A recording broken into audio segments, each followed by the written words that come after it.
All right, music fans, welcome. Harmless Dave here on the Harmless Dave channel, talking real music and doing it in real time for a few real people just like you and just like me. So, for you hard rock fans, I am promoting this all week long for my friend Tom over at Paris Records. Paul Idell's Scream Therapy just came out, and the album's called Are You Ready? And Paul was in two very high profile bands, Dangerous Toys and Dirty Looks, and he brings that energy to this project. So if you like that style of music, Paul's the guy in the middle of the picture there, toward the bottom. He kind of looks the same, which is pretty amazing because he broke on the scene, obviously, back in the 80s. And anyway, this is a throwback if you like that style of music. And so check it out, courtesy of Paris, PERRIS.com. And they have lots of other good stuff over there you can check out as well. Speaking of that style of music, Vince Neil is in the news again. He was on with the Trunkster, Eddie Trunk, talking about his medical stuff. And he says he had 3 strokes before the big one. 2 of them I didn't even know I had. And again, I've already covered this, but the more information comes out, look, I know everyone's going to say, well, it's Vince Neil, Dave. I mean, the guy partied really hard. He's been overweight off and on for quite a long time. He didn't take very good care of himself. But my contention is, and these guys, by the way, advocated that people go out and do the Fauci thing a few years ago. You know, Dr. Fauci, remember him? You know, everything is safe, everything is effective. It's don't take the horse goo, according to Jimmy Kimmel, who's back on TV. It's just great news, right? Who are these people all working for? I mean, even like Sirius XM, you have to pay for it, so you have a little bit more freedom. I'm thinking if you're an on-air personality like Eddie Trunk, you can delve into some things, but they still won't do it. They just won't ask the question, hey, did you do the CVS protocol, Vince Neil? Did you go to Walgreens multiple times? They won't ask because it's a crazy conspiracy question, and I still get all of this, dude. People get sick, dude. People die. I mean, it's not always caused by the thing that you're talking about. No, it's not. But let me read what Vince had to say about this.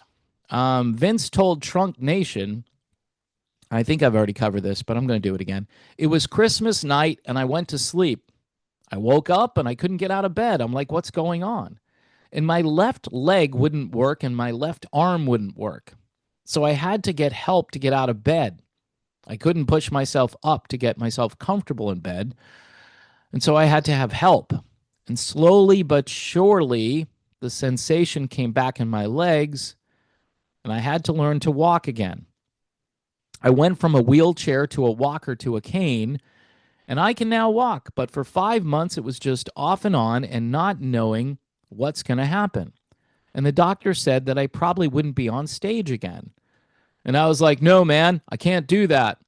And so I just tried. I worked my butt off to get back in shape to go on stage. And I was really sad to have to cancel those shows, but I just wasn't ready. I wasn't ready to be back on stage yet. It was really sad. Can I just say something here? The cash cow, you gotta shut down the cash cow at this point. If I'm Vince Neil and I care about my life and my health, I say, you know what? We had a good run as Motley Crue. I did the best I could.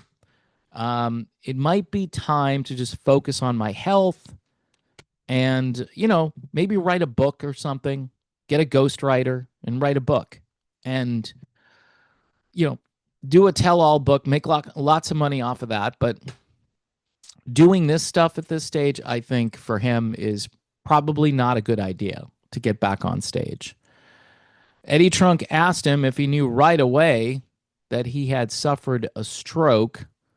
Vince said, well, Rain is his girlfriend at the time, has an aunt who's a nurse, and she called her aunt and she said, this is what's going on with Vince. And her aunt goes, well, he had a stroke. And then it was just too late to go to the hospital because you have to get there like within 12 hours or something. And I was just kind of like, oh, well, it's going to go away. I thought, oh, well, it'll come back in a little bit, but it didn't. Yeah, that was the hard part. Then I go to the hospital and they tell me I had a stroke. We can't do anything for you now because you've already had it. And you've gone past the time where they give you this drug. Interesting. They give you this drug. Of course they do. And it makes it so you're not numb on the side. So there's a drug to get your numbness to go away. I'm sure it's completely safe and effective, right? Regarding what caused his stroke, all right, I know people are just going to say, well, it's Vince Neil, Dave. He's not the greatest human specimen as far as health and fitness and lifestyle choices. 100% agree. So he's a perfect candidate for whatever they did to us a few years ago. This was like, you've got this concoction that's already problematic and you add this ingredient to it and it explodes. That's the way I look at this. But listen to this. They said I had a blood clot in my leg that ran up through to my brain. A blood clot from his leg all the way up to his brain. All right. Now, I've seen really creepy videos where I've seen this particular thing. All right. And then you had all of these embalmers who were testifying to some very strange looking clots that went on for quite some time. And it was if they just froze in place and they took the stuff out. And it was, first of all, it's just disgusting to think that something like this could happen. Anyway, just the way he's describing this kind of looks a little suspicious, even if you're just like, dude, this isn't what happened here. It's Vince Neil. Okay. They showed me, I had a neurologist come out and they took x-rays and stuff. And you see, I had scars in my brain, scars in his brain. I mean, safe and effective, folks. That's what this is. It's all safe and effective. Well, it's not related to that. So just move on, man. See, that's where you had a stroke. That's what he's saying here. It's where it made the scars in his brain that went all the way. Is it normal to have a blood clot in his leg that ran up through to his brain? Is that normal? No, but his father died of a stroke back in March of 2021. That's an interesting time period. That's an interesting time period. March of 2021. What was going on in March of 2021? And weren't these guys advocating that everybody can go and do this? I'm sure, Dad, you need to do this. Well, I already have all these pre-existing issues. Oh, Dad, you need to do it. So he died in March of 2021. That's only 4 years ago. And now Vince is having all these problems, and obviously he's not anywhere near his dad's age. You got to think his dad was probably in his 80s or even 90s, right? I moved him to Nashville, right down the street from my house. He was pretty bad. He couldn't talk. It was really sad. He had to have a helper help him and had to have a motorized wheelchair and stuff. He fought through it, but the stroke just took him out. All right. Well, again, could be anything, right? March of 2021? Could be anything. Just a weird coincidence that it was March of 2021. As for what Neil's post-stroke recovery entailed, at first I went to a place for 10 days in Nashville. It's weird how all of the music world is just centered in Nashville now. It's not LA, it's all Nashville.